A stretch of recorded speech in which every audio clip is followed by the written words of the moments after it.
I will respond only to comments and questions which you may have, which means you're going to have to work harder than you have in the previous two meetings, which means if you get a certain comfort, a certain security in remaining silent, then if you want to work as we have discussed, then you will have to force yourself to do something that you don't usually do, and perhaps which you don't prefer to do. That is, you will have to speak up.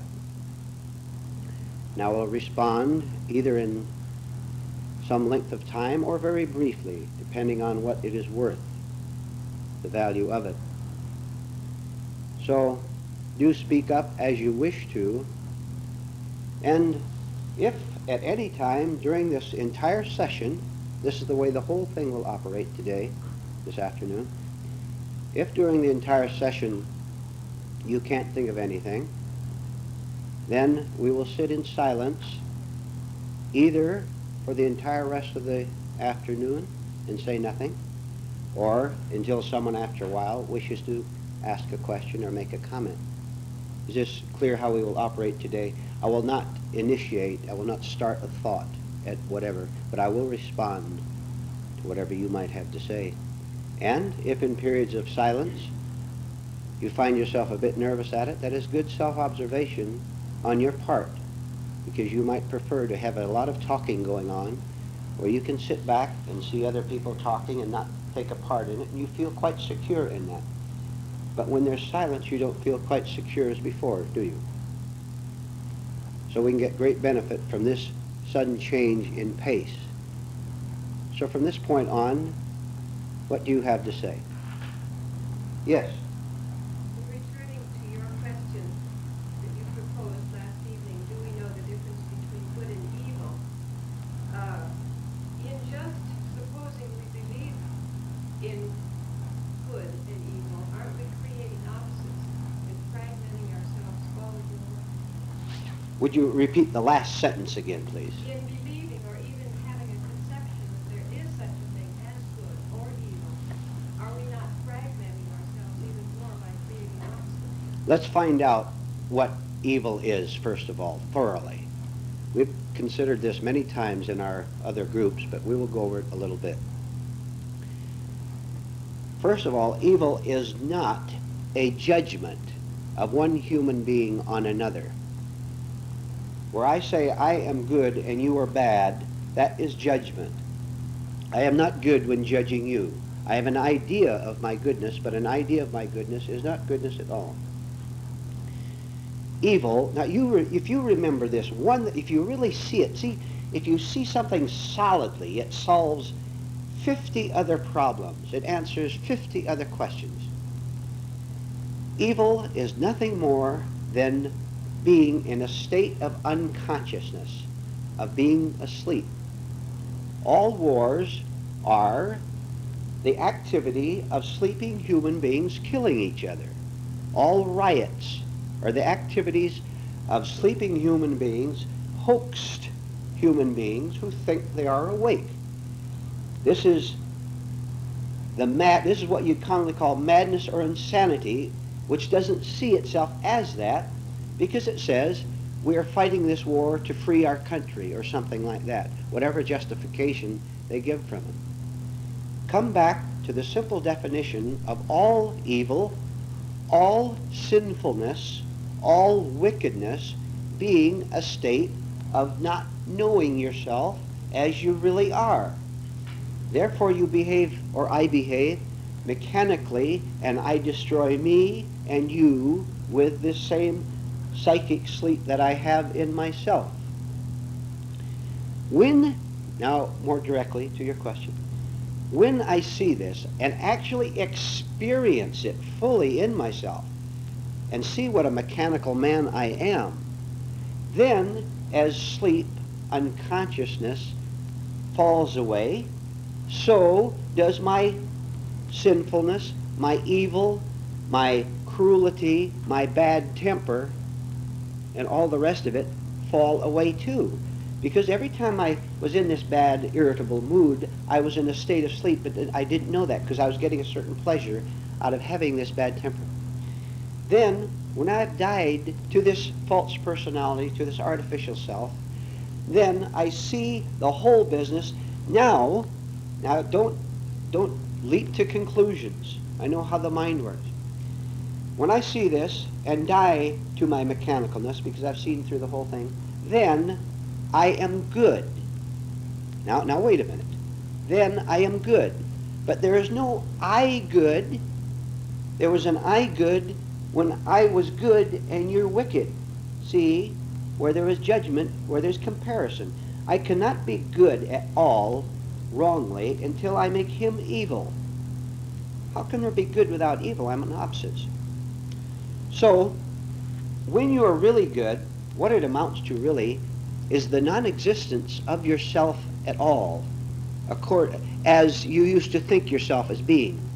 Then you don't exist as a good Tom Smith and Mary Jones. There is goodness, period. And there is no thought about your goodness at all. If I think about goodness, that rests upon me calling you evil. Therefore, I am evil, which means I'm asleep, which means I'm thinking about good and evil instead of having died to the opposites of good and evil and being above them by seeing myself as a nothingness which is everything. Where are my problems now? Where are my hostilities? He might be wicked. He might be asleep, and I might see it, but I'm not getting a pleasure out of calling him evil anymore. See? I get a pleasure out of seeing evil. I'm still evil, asleep myself. I can't exist any other way except by comparing with myself. I have to cease comparing, which means I have to cease to think. But I do have to use thought at the beginning, as we are doing now, to understand all this and rise above my own conditioning. We are indeed fragmented, torn into a dozen parts, 50 parts. I am a good man because I belong to this political party or this church. You're an evil man because you belong to that and that organization. Whatever my labels are, my traps are. My sleep is, my evil is. Hard work. We can't rest a minute, which does not mean we're working like that. We're working very relaxed and very alertly tense, if there is such a thing. Seeing it.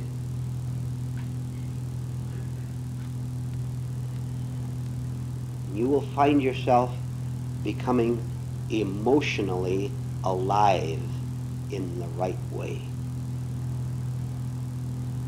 There's plenty of emotion going around, isn't there?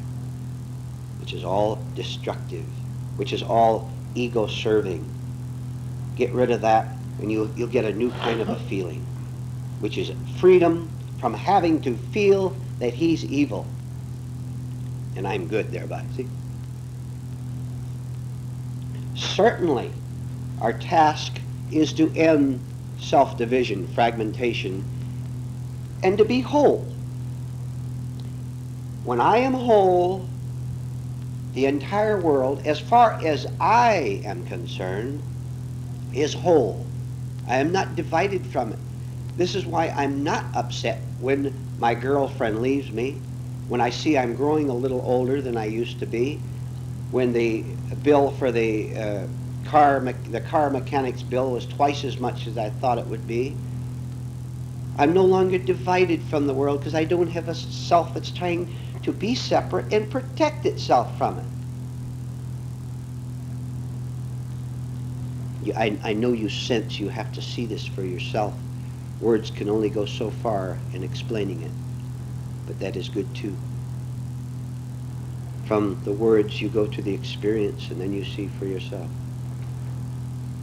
Where there is one thing, there cannot be an opposite to it. Therefore, this one thing, this wholeness, cannot have any problems whatever. Where's the problems? What's outside? There's nothing outside. There's something outside only as long as I'm thinking, planning, conniving. I'm going to get ahead of you. I'm going to be more spiritual than you.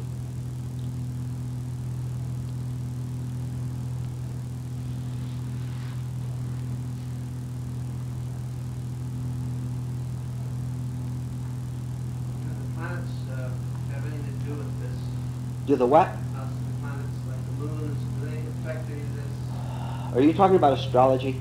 No, I'm not. I know of no connection myself. Maybe you do or someone else. I know of none. It has no interest to me at all. Well, I appreciate that. The reason I say it, you mentioned why there are wars. Now, just happen to be reading the commentary, but the planets. Let's get ABC down flat before we go on to farther things. Forget the planets. Let's talk about Earth. But I understand your question. Okay.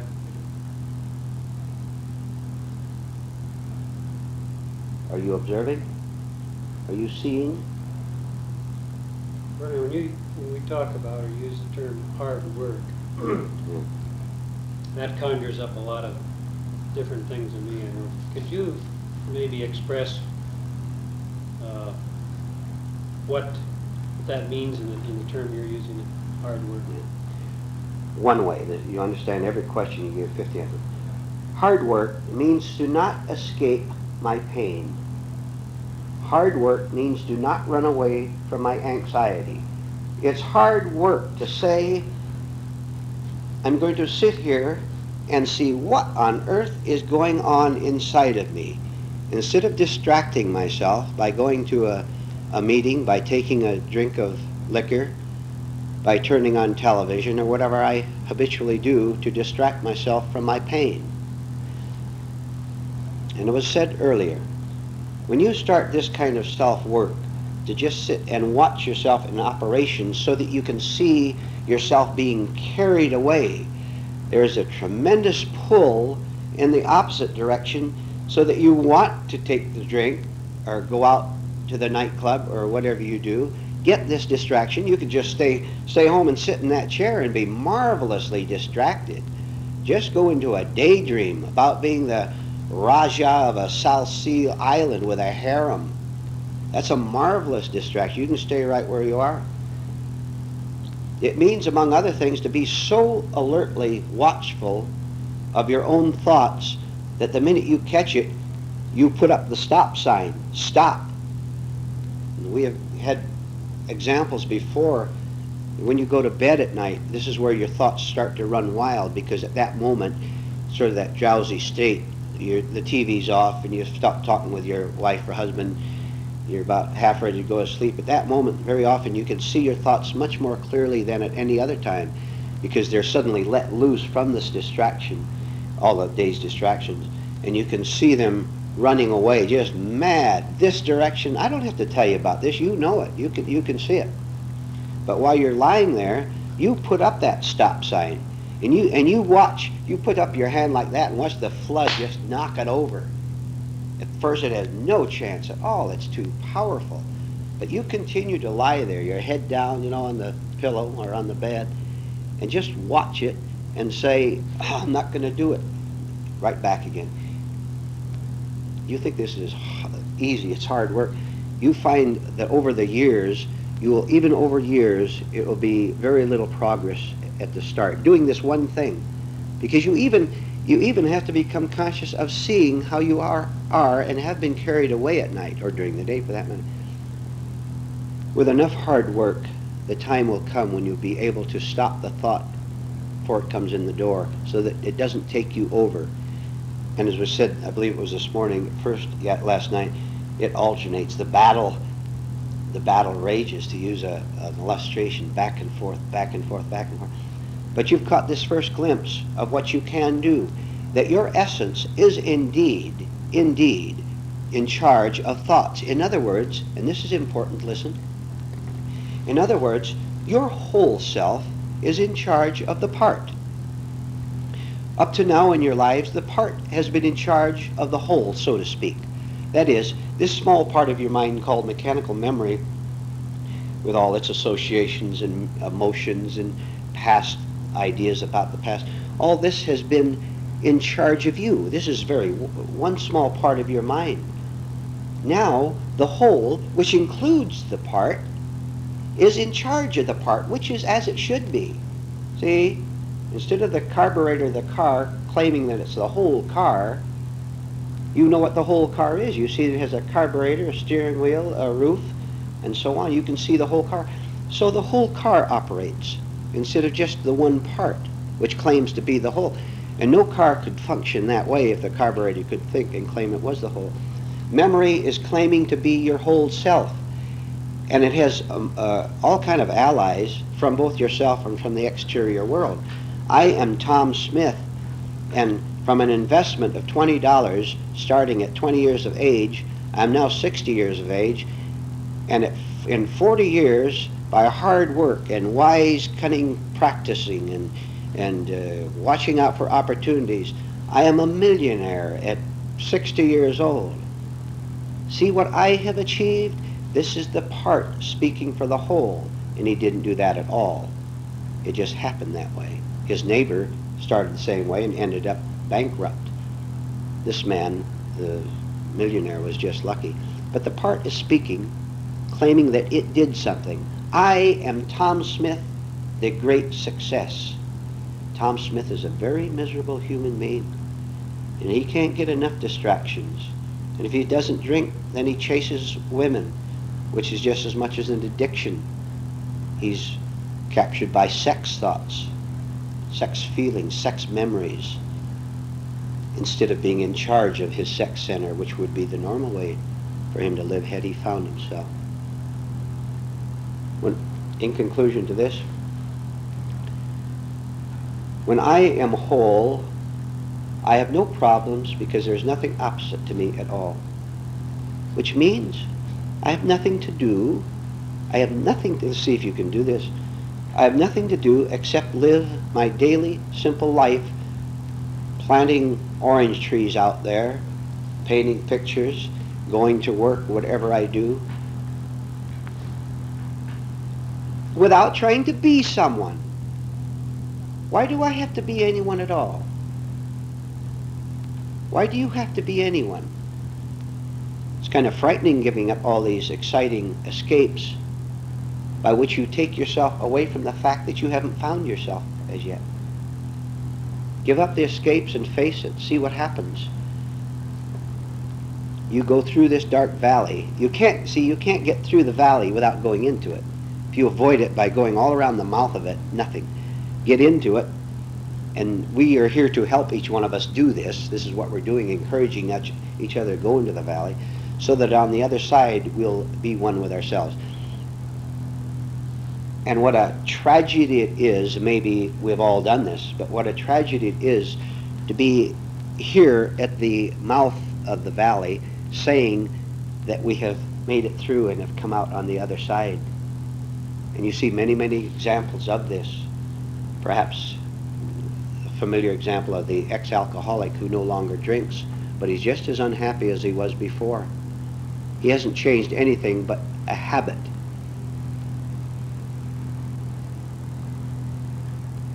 Which is why we must question every second what I am like. What am I really like? What are you really like? Ask yourself, what am I really like right now? I'm behaving quite nicely here. How do I behave at home? How do I behave when I'm by myself and some little thing irritates me? What am I really? This is nothing to be ashamed of. This is something to see so that I can change it. Yes? I'm a little confused on the difference between observing other people and being critical of them. Okay. When I see another person and am critical of them, let's find out what we mean by critical, first of all. I am critical. Let's take some characteristics of being critical. I am saying that I wouldn't do such a bad thing as you did. I'm saying you should have known better than to do that. I am saying you're not living up to your religion. I am saying you are less plain inconsiderate. We know what it means to be critical. We don't have to go too far. I am critical of you.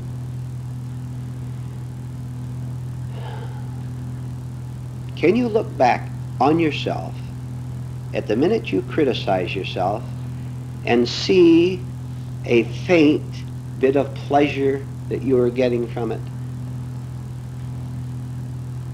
You have to answer your own question. I have to, as I'm sitting here, I have to think very carefully so that you don't take even words wrong. I'm telling you, you have to see this. I criticize him if I am not working on myself, if I love my sleep, if I love to hate, and I criticize him, nothing.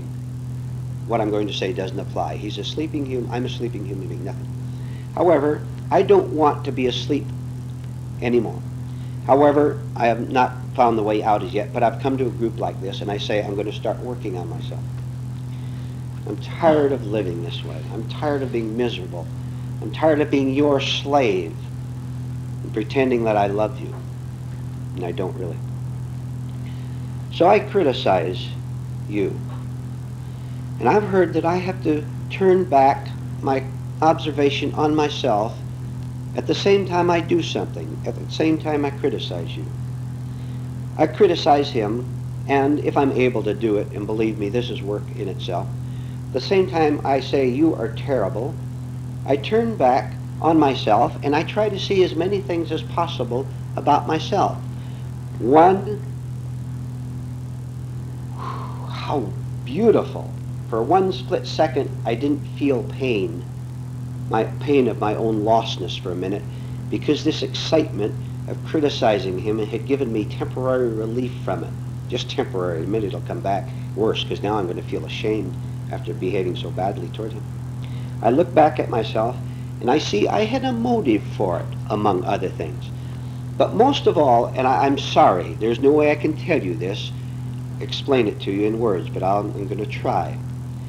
As long as I exist at all as a criticizer, I'm on the level of images, of pleasurable but destructive thoughts, of nice but destructive feelings. Because when I criticize him, I've got something on you, boy. You may have got something on me, but I've got it on you. You ever notice your pleasure in doing this? If you haven't, then you have a lot of work to do. You watch how much joy you get out of getting something on someone.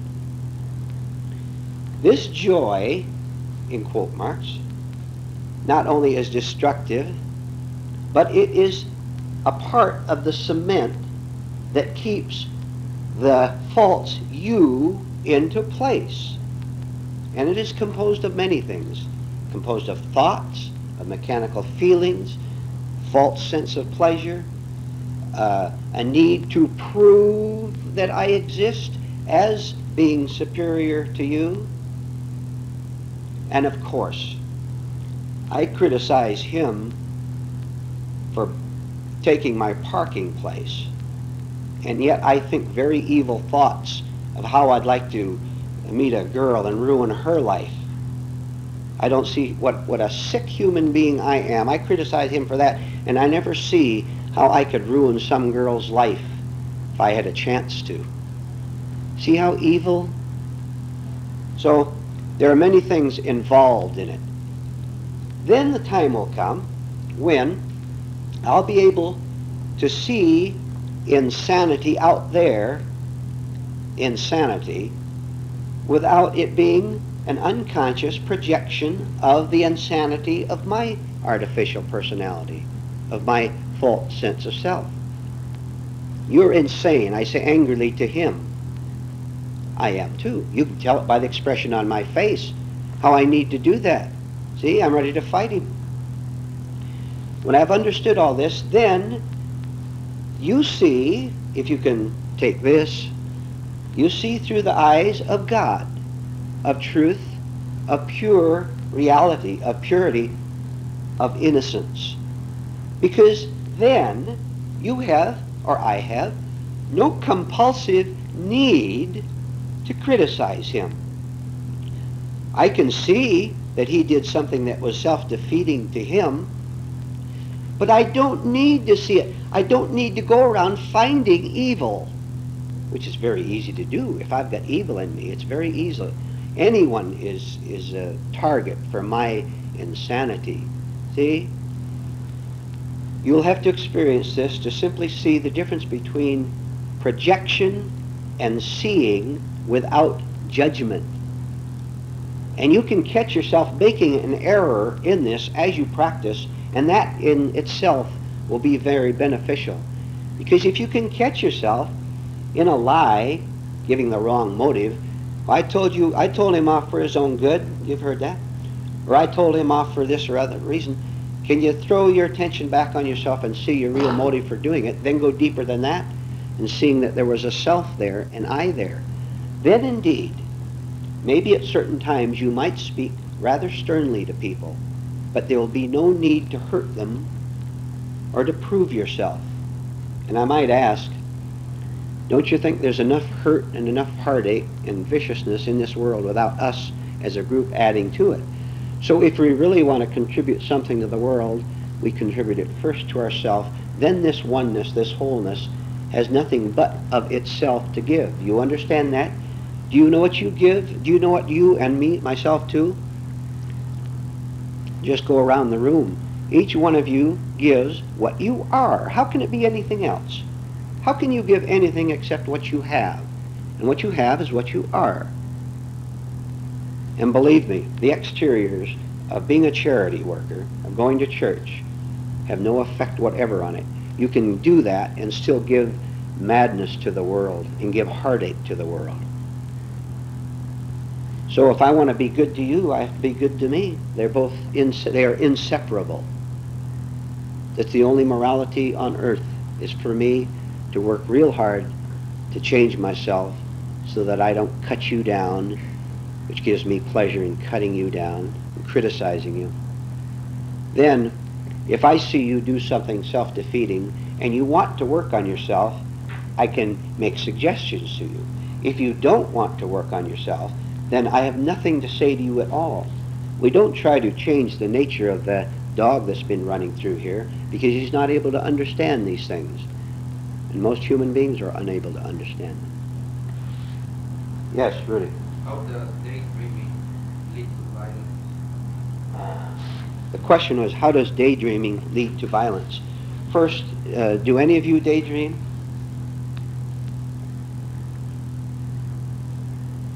It's very simple. Follow the process. If you're working on yourself, it begins to decrease violence because you decrease the daydreams. All daydreams, one, are an escape from ourselves, as a general comment. Two, all daydreams have a need to prove itself as the star of the daydream show. I am nobody. I run a little shoe shop in town and it's practically a failure and I just make enough money to get by.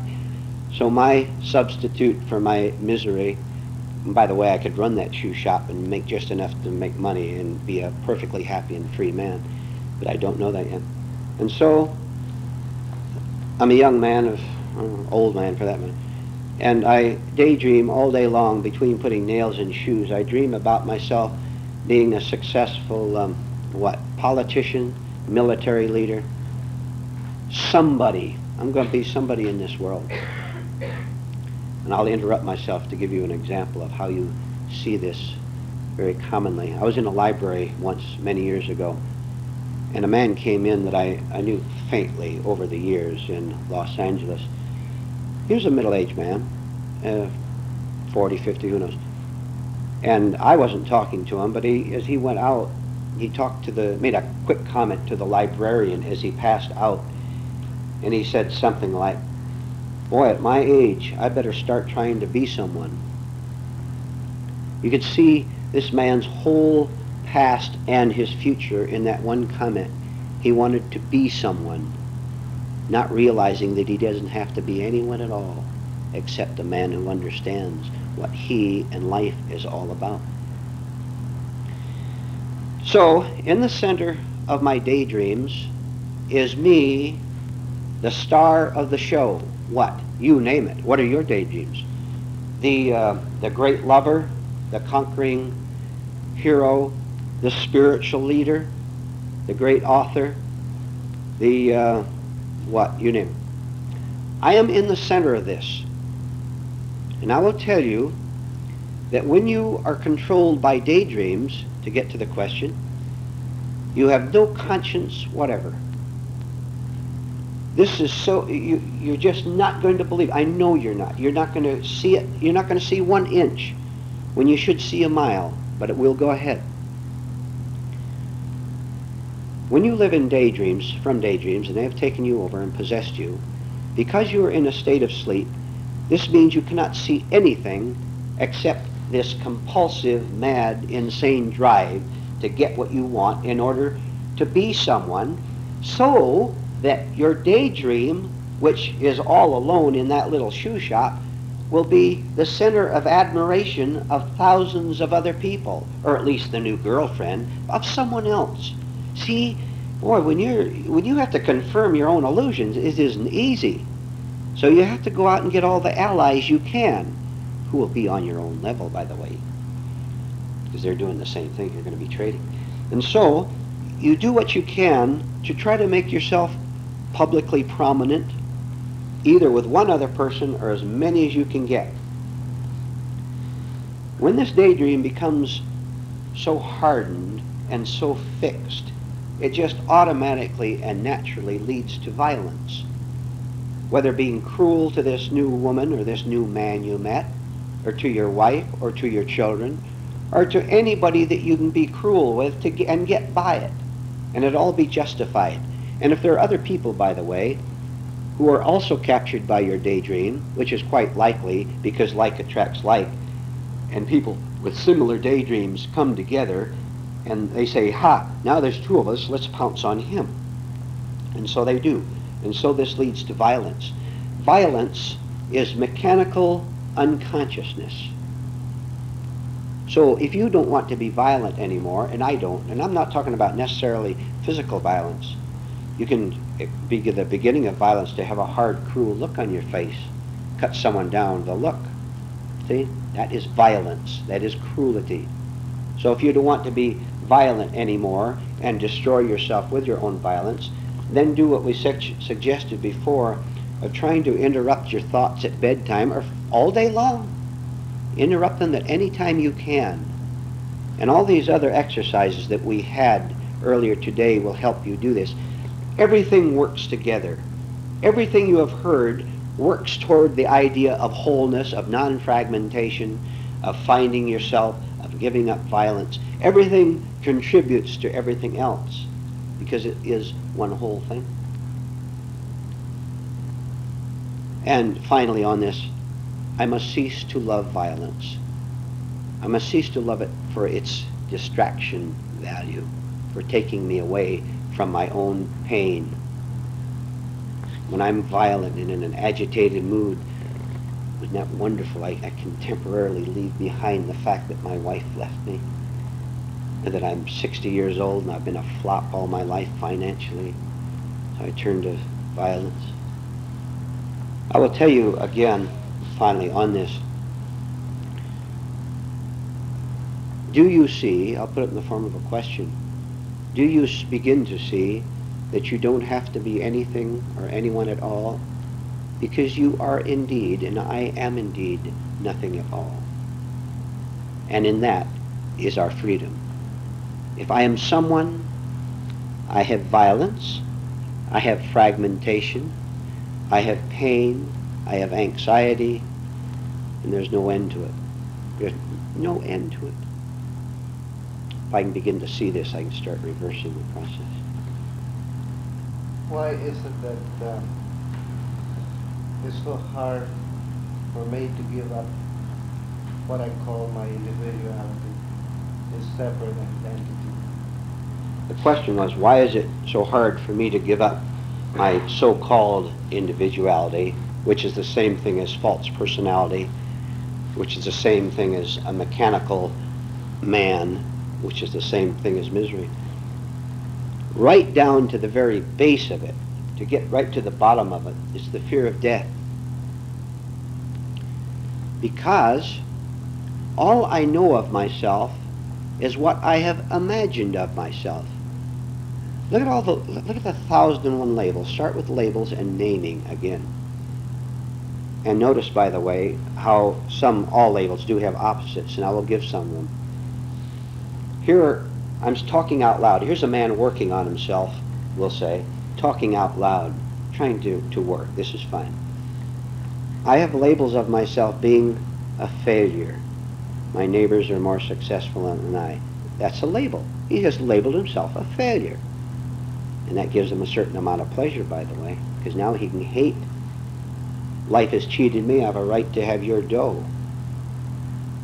I have a right to be rude to you. So I have a label of being, all right, I have a label of being a successful kind of man. I have a label of being a good mother. I care so much for my children. If you really did, you'd wake up. You have nothing to give your children but what you are, remember? What are you giving your children? So, I am thinking that I am all these different kind of people. I may be physically a mother or a father, of course, but I have these labels on me, which gives me a sense of security, I think. So the idea of giving up these labels means the most terrifying thought I can imagine. Nothing. Going to war or walking through a jungle with tigers is nothing compared with the very idea of the death of what I call me. And we don't see that it's the death of what I call me that sets me free. Boy, I'll tell you, how many times do any of us have to get knocked down before this gets through our thick heads? Nothing is more terrifying. Therefore, nothing is resisted more, and it is resisted in ways so subtle you can't begin to see them, which is why we must start with the most obvious resistances. Criticizing what we heard here, what you heard here perhaps. Because there's a little part of you that has become anxious over what it's heard, and it says, I'm not going to do that. Then you'll find, or I'll find, all other kind of lies to back up the initial lie. Like, my church knows better, why shouldn't I leave the thinking to someone else? They're an established authority. Anything that has endured as long as the church surely must know what they're doing, and the whole business. So I have to begin to see all of this, the whole thing, put together, so I can see that I must do exactly the opposite of what I used to do. Instead of building my egotism, I have to begin to die to it, to give it up. In any way I can. Any work is good work. Any work. Just being here is good work.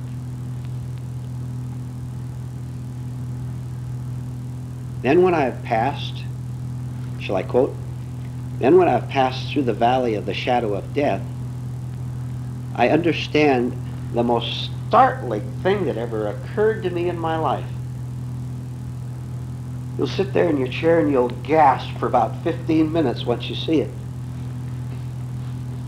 Which is that outside of the physical birth, you weren't even born, to say nothing of dying. You weren't born into all these labels. They never came to you until society and our own confusion started giving them to us. You begin to see that you weren't born at all. What happened is that all these ideas from out there, which we consented to because we didn't know any better when we were young, began to make us.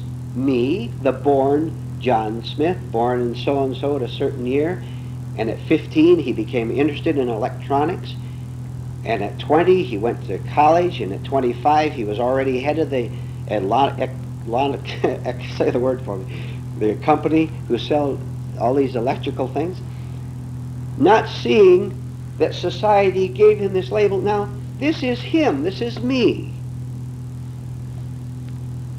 which he was not born with at all, but overlaid on him. As you see one, you see the other. When you see that there's no birth, you see that there's no death. If nothing was born, how can that nothing die? It doesn't make sense, does it? See? So, dying to my labels, to my illusory ideas about myself, is a certain kind of death. The death of the illusion that I exist as Tom Smith and Mary Jones, this or that kind of a person. Now I'm free. What? What more can I say? Do you understand?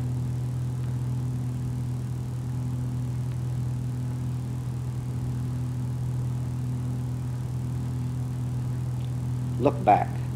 Look back maybe to something your parents told you, or your teachers told you, or your friends told you, as to how you should be. What?